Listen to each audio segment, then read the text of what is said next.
अध्यक्ष जी,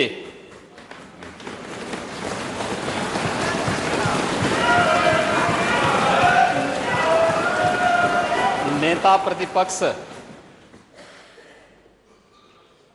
की बातों से बहुत स्पष्ट हो रहा था कि परोपदेश कुशल बहु तेरे।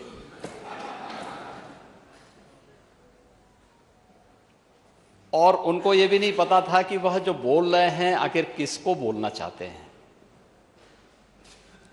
इस प्रदेश में 4 बार समाजवादी पार्टी की सरकार रही है और मुझे नहीं लगता है कि 25 करोड़ जनता जो प्रदेश की है या देश की 135 करोड़ की आबादी में से कोई भी व्यक्ति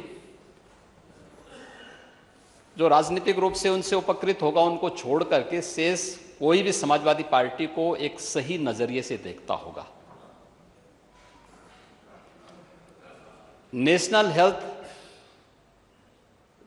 फैमिली हेल्थ सर्वे 4th और 5th जो आए हैं या इससे पहले जो सर्वे हुए हैं, वे सर्वे इस बात की गवाही देते हैं कि उत्तर प्रदेश में विगत 5.5 वर्षों के अंदर स्वास्थ्य सेवाओं में बेहतरीन सुधार हुआ है। और चाहे वह एनीमिया से जुड़े हुए मामलों में सुधार का प्रश्न हो, ये नेशनल एवरेज से अच्छा हुआ है। शिशु मृत्यु दर और मातृ मृत्यु दर यह पहले की तुलना में काफी इसमें सुधार हुआ है। अन्य मामलों में भी उत्तर प्रदेश ने उत्तरोत्तर वृद्धि की है, काफी उसमें अच्छी प्रगति हुई है। मैं केवल एक उदाहरण देना चाहता हूं। गोरखपुर की चर्चा माननीय नेता प्रतिपक्ष ने की और बोलते बोलते उनको बहुत सारी चीजें याद आती हैं। स्वाभाविक रूप से जब कोई चीज और खासतौर पर जनता जनार्दन अपना फैसला करके दे ही देती है, सपने जब तार तार होते हैं तो उसका दुख होगा ही। और उनकी बातों में वो दुख झलक भी रहा था। लेकिन हमें जनता जनार्दन के फैसले को स्वीकार तो करना पड़ेगा। ये सीजन पूर्वी उत्तर प्रदेश के लोगों के लिए हमेशा भय का प्रतीक होता था। एक कंपकपी छूटती थी जुलाई से लेकर के नवंबर तक। इंसेफ्लाइटिस से प्रतिवर्ष वहां पे 1200, 1500, 2000 तक मौतें होती थी। अकेले गोरखपुर का बीआरडी मेडिकल कॉलेज 500-500 मौतें उस मेडिकल कॉलेज में एक छत के नीचे एक वर्ष में होती थी। जनपदों के अंदर जो मौतें हो रही थी वो अलग है। जो लोग हॉस्पिटल तक नहीं पहुंच पाते थे वे अलग थी। डबल इंजन की सरकार का ही प्रभाव है और संयुक्त कार्यवाही का ही परिणाम है। इंसेफ्लाइटिस आज 0 तक पहुंच रही। इंसेफ्लाइटिस से होने वाली मौत 0 पर पहुंची है। अभी मैं गोरखपुर के दौरे पे था। स्वास्थ्य विभाग के साथ एक बैठक मेरी हो रही थी। इंसेफ्लाइटिस के केवल 40 मामले इस वर्ष वहां पर अब तक आए हैं। 40 में से 33 एक्यूट इंसेफ्लाइटिस के और 7 जापानी इंसेफ्लाइटिस के। मौत 0 है। ये गोरखपुर जनपद की बात कर रहा हूं मैं। गोरखपुर, ऐसे ही कुशीनगर, देवरिया, महाराजगंज, हमारे माता प्रसाद पांडे जी पूर्व अध्यक्ष जी का जनपद सिद्धार्थनगर या संत कबीर नगर, बस्ती, इधर देवीपाटन कमिश्नरी के जनपद, इन सभी जनपदों में बड़े पैमाने पर मौतें होती थी। लेकिन समाजवादी पार्टी सरकार एक भी बार अपनी संवेदना व्यक्त करने के लिए उन क्षेत्रों में उन मरीजों को मिलने तक कोई नहीं गया, क्योंकि फुर्सत ही नहीं थी। क्योंकि जो मरने वाले बच्चे थे, ये विषय उससे जुड़ा हुआ है, ये प्रश्न इससे जुड़ा हुआ है। मरे उन बच्चों का अगर किसी ने मदद की थी तो समाजवादियों ने मदद की। ये प्रश्न इससे जुड़ा हुआ है। समाजवादी पार्टी की सरकार दुर्भाग्य से इस प्रदेश में 4 बार थी और चारों बार कभी भी इंसेफ्लाइटिस से होने वाली हजारों मौतों पर कोई संवेदना समाजवादी पार्टी की सरकार ने महोदय, नहीं व्यक्त किया। जहां इलाज हो रहा है वो अस्पताल किसके बनाए हुए हैं? आप बोल रहे थे वो इलाज हो रहा है वो किसके बनाए हुए हैं? आप बोल रहे थे वो इलाज हो रहा है वो किसके बनाए हुए हैं? सुनिए, आप बोल रहे थे, कोई नहीं बोला। अब माननीय मुख्यमंत्री जी बोल रहे, सुनिए। जब माननीय नेता यही बात मैंने बोल रहे थे, नेता प्रतिपक्ष बोल रहे थे, कोई बीच में कोई भी किसी ने कोई व्यवधान नहीं किया, किसी ने कोई व्यवधान नहीं किया, नहीं कोई व्यवधान नहीं किया था। नेता सदन बोल रहे हैं, आप उसको सुनिए। आपने मान्यवर कोई प्रयास नहीं हुए। ये लोग दूसरों को उपदेश देते हैं। सच्चाई क्या थी 2017 में? उससे 5 वर्ष पहले तो समाजवादी पार्टी की सरकार 2012 से 2017 तक थी। प्रदेश के सभी प्राथमिक स्वास्थ्य केंद्र बंद कर दिए गए थे। कोई डॉक्टर नहीं था, कोई डॉक्टर नहीं था। ज्यादातर सीएससी बंद के कगार पर थे। सुनिए नहीं। और यही नहीं, जनपद और जिला चिकित्सालयों की स्थिति भी कितनी दयनीय थी, जर्जर स्थिति थी। और आज मैं कह सकता हूं 108 एम्बुलेंस के रिस्पांस टाइम को इस सरकार ने और अच्छा करने का प्रयास किया है, उसमें सुधार हुआ है। आज सरकार के प्रयासों के परिणाम स्वरूप प्रदेश में 1 डिस्ट्रिक्ट 1 मेडिकल कॉलेज की तरफ हम लोग बढ़ रहे हैं। आज मैं कह सकता हूं उत्तर प्रदेश के अंदर डबल इंजन की सरकार का ही प्रभाव है और संयुक्त कार्रवाई का ही परिणाम है कि आज प्रदेश के 59 जनपदों में एक मेडिकल कॉलेज या तो बन चुका है या बनने की ओर अग्रसर है। उस पर कार्रवाई चल रही है। जो शेष 16 जनपद हैं उन पर भी इस कार्रवाई को सरकार आगे बढ़ाने का कार्य कर रही है। मेडिकल कॉलेज से उनको परहेज है, हॉस्पिटल की सुविधा से उन्हें परहेज है। और तो और कोरोना महामारी के दौरान पता नहीं नेता प्रतिपक्ष कहां गए थे। मुझे तो लगता है किसी ने, हम लोगों ने तो कभी नहीं देखा उनको बाहर निकलते हुए। 3-4 चरणों में दुर्भाग्य से इंसेफ्लाइटिस आई थी और उन 4 चरणों में हमें तो आशंका थी कि ऐसा ना हो कि कोरोना कालखंड में 5वें चरण की वो आ जाए तो फिर इनका क्या हाल होगा। लेकिन ईश्वर की कृपा थी कि कोरोना हम लोगों ने नियंत्रित करने में सफलता प्राप्त की। अब देखिए कौन देख रहा है, वैक्सीन तो हम लोगों ने फ्री भी की है, फ्री वैक्सीन है। नहीं, मैं क्या कह रहा हूं ना, हम लोगों ने तो वैक्सीन ली है। नेता हम लोगों ने वैक्सीन ली, पावर होंगी। हम लोगों ने वैक्सीन ली है। लेकिन वैक्सीन ने भारत के पहली बार हुआ है, समाजवादी पार्टी की पहली सरकार 89 में आई थी और अब भारतीय जनता पार्टी के सहयोग से बनी थी। यह भी सच है। भारतीय जनता पार्टी ने उस सरकार को, जनता दल की सरकार को सपोर्ट किया था। सच स्वीकार करो, सच स्वीकार करो। चलिए हो गया। अरे ठीक है, अरे हो गया रविदास जी। 89 से आपने देखा होगा समाजवादी पार्टी को 4 बार, ठीक है नाम पहले कुछ रहा होगा, लीडर वही थे ना, नेता वही थे, और इनको 4 बार प्रदेश में शासन में रहने का अवसर प्राप्त हुआ है। मैं नहीं कहता हूं, पूरा देश और पूरी दुनिया इस बात को कहती कि इनके शासनकाल में प्रदेश के हर क्षेत्र का अवमूल्यन हुआ है, उसमें अभिवृद्धि कहीं नहीं हुई है, कहीं नहीं हुई है। ये हर व्यक्ति कहता है।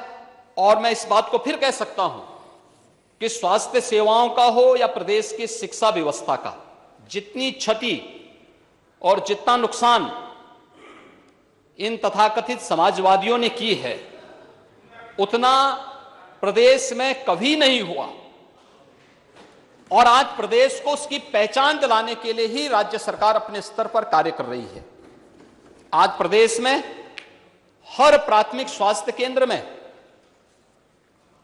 हर सप्ताह आरोग्य मेला का आयोजन होता है।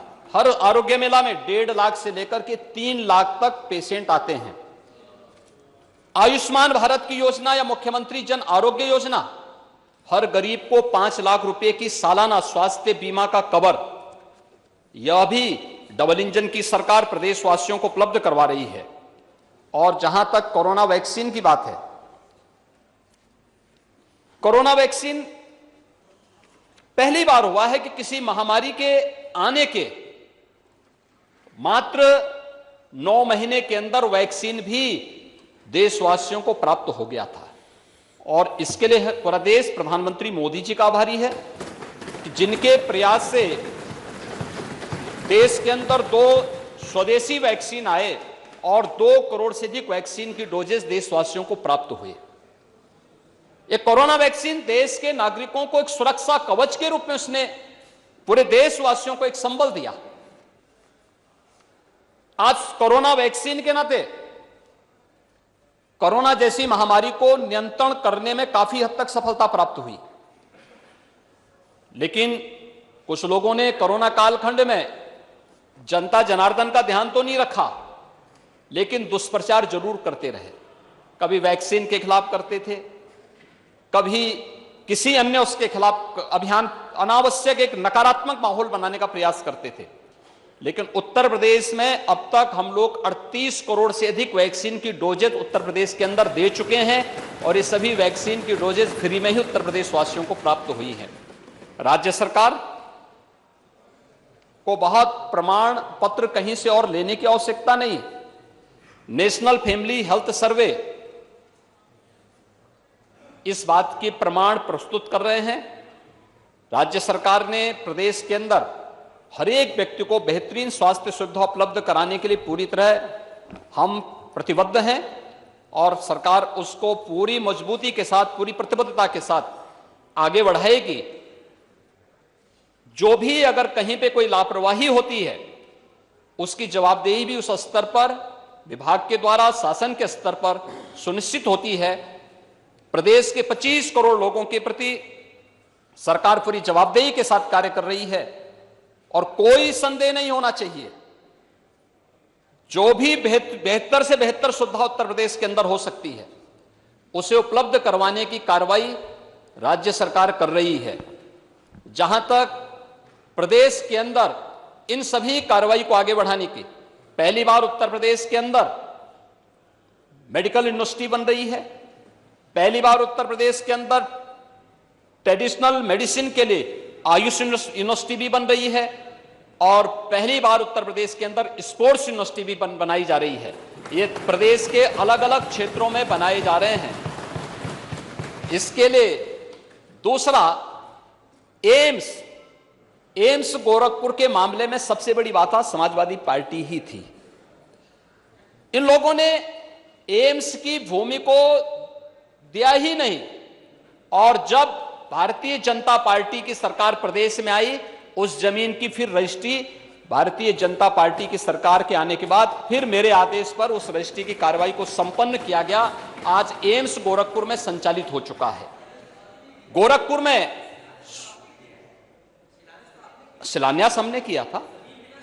शिलान्यास ये फर्टिलाइजर के उसमें हुई थी, लेकिन रजिस्ट्री नहीं हुई थी। इन्होंने प्रस्ताव नहीं दिया था और फिर रजिस्ट्री की कार्रवाई को हम लोगों ने आने के बाद किया था। रजिस्ट्री की कार्रवाई हम लोगों ने संपन्न की। इंसेफ्लाइटिस जैसी बीमारियों को नियंत्रण करने का कार्य ये भारतीय जनता पार्टी की डबल इंजन की सरकार ने किया है। और यही नहीं, आज प्रदेश के अंदर जितने भी प्रकार के संचारी रोग हैं, डेंगू है, कालाजार है, मलेरिया है, या इन सभी प्रकार के संचारी रोग नियंत्रण के लिए वर्ष में 3 बार विशेष अभियान चलाने की कार्रवाई भी ये राज्य सरकार के प्रयास और केंद्र और राज्य सरकार के संयुक्त प्रयासों का परिणाम है। आज प्रदेश के अंदर जो विभिन्न प्रकार के कार्यक्रम स्वास्थ्य संबंधी हों, उन सभी कार्यक्रमों को डबल इंजन की सरकार पूरी मजबूती के साथ आगे बढ़ा रही है और बिना भेदभाव के समाज के हर एक तबके को उपलब्ध करवाने का कार्य कर रही है। नेता प्रतिपक्ष पूर्व मुख्यमंत्री रह चुके हैं और प्रतिपक्ष के सबसे बड़े दल के नेता भी हैं, मैं उनसे आग्रह करूंगा कि उनको सदन में सच बोलने की आदत डालनी चाहिए। मैंने कल भी कहा था, समाजवादी और सच नदी के दो कोने होते हैं, ये कभी एक साथ नहीं चलते हैं। और मुझे लगता है उनको इस सत्य को स्वीकार करना चाहिए कि जो कुछ भी विकृति थी, ये तो विरासत से जो हमें प्राप्त हुई थी, उसी विकृति को हम सुधार रहे हैं, उसी विकृति को ठीक करते हुए उसको और बेहतर करने का प्रयास किया जा रहा है। इसलिए अपने किए पर जब वह इस प्रकार की टिप्पणी करते हैं तो स्वयं कटघरे में खड़े होते हैं।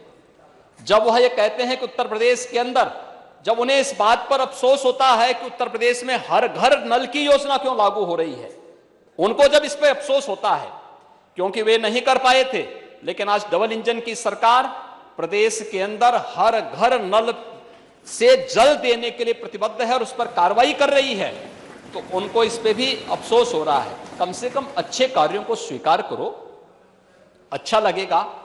और मुझे लगता है कि बुंदेलखंड और बिंद क्षेत्र में इस वर्ष के अंत तक हम हर घर नल की योजना पूरी तरह लागू, हर घर तक पहुंचाने की कार्रवाई संपन्न कर चुके होंगे।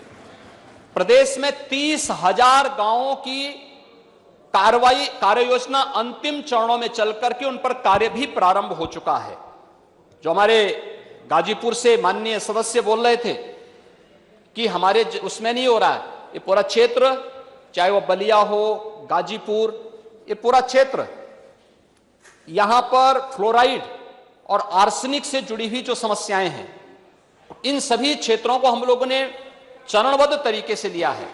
आर्सेनिक, फ्लोराइड, इंसेफ्लाइटिस से ग्रसित क्षेत्र, या फिर उन क्षेत्रों में जो जहां पर खारा पानी की समस्या है, जो पहले से डार्क जोन में चिन्हित हैं, सरफेस वाटर हो या ग्राउंड वाटर हो, इसका बेहतरीन उपयोग करते हुए हर घर नल की योजना को लागू करने की कार्रवाई चल रही है। लेकिन उनको इस पे भी अफसोस है कि ये क्यों हो रहा है, वे नहीं कर पाए, तो उनको अपने किए पर पश्चाताप नहीं, लेकिन आज हो रहा है तो ये उनको बुरा लग रहा है। मुझे लगता है ये अच्छी प्रवृत्ति नहीं है। राज्य के अंदर इंफ्रास्ट्रक्चर के कार्य हों, बेहतरीन शिक्षा के केंद्र खोलने के कार्य हों, प्रदेश के अंदर स्वास्थ्य की बेहतरीन सुविधा को उपलब्ध करवाने की कार्रवाई हो, या फिर प्रदेश के हर गांव को बेहतरीन कनेक्टिविटी देने, इन सभी कार्यों के लिए धन की कोई कमी नहीं है। राज्य सरकार के पास संसाधन भी बड़े हैं, राजस्व में भी वृद्धि हुई है। कोरोना जैसी महामारी का सामना करते हुए भी राज्य सरकार ने पूरी मजबूती के साथ अपनी अर्थव्यवस्था को भी सुदृढ़ करने का प्रयास किया है। और यही नहीं, उसी अभियान के क्रम में हम लोग प्रधानमंत्री जी के विजन के अनुरूप देश की अर्थव्यवस्था को $5 ट्रिलियन की अर्थव्यवस्था बनाने के लिए उत्तर प्रदेश ने भी अपनी इकोनॉमी को $1 ट्रिलियन की इकोनॉमी को बदलने के लिए उस दिशा में अपने प्रयास को आगे बढ़ाए हैं। एक पूर्व मुख्यमंत्री को और नेता प्रतिपक्ष को तो कम से कम इस पर प्रसन्नता होनी चाहिए थी कि जो काम वे नहीं कर पाए हैं, आज भारतीय जनता पार्टी नेतृत्व की सरकार उस कार्य को कर रही है, तो कम से कम इसमें वे सहयोग नहीं कर सकते हैं तो अड़ंगा लगाने का कार्य तो उनको नहीं करना चाहिए। क्योंकि केवल लोकतंत्र में सरकार ही नहीं, प्रतिपक्ष भी लोकतंत्र की व्यवस्था का एक पहिया है, और मुझे लगता है कि उसमें उनको अपनी जिम्मेदारी को समझना चाहिए, उस गंभीरता का परिचय देना चाहिए।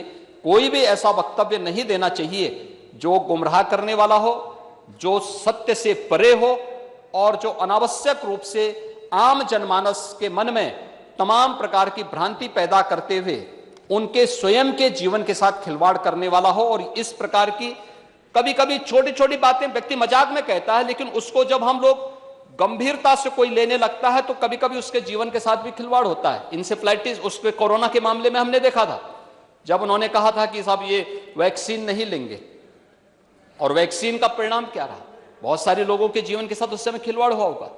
लेकिन ये फ्री में वैक्सीन थी, पूरी दुनिया इसको स्वीकार कर रही है, WHO ने इसको मान्यता दी, और वैज्ञानिकों ने बहुत उसके साथ हमें मौतें बताते हुए बड़ा अफसोस होता है कभी कभी कि इंसेफ्लाइटिस का वैक्सीन जापान में 1905 में बन गया था।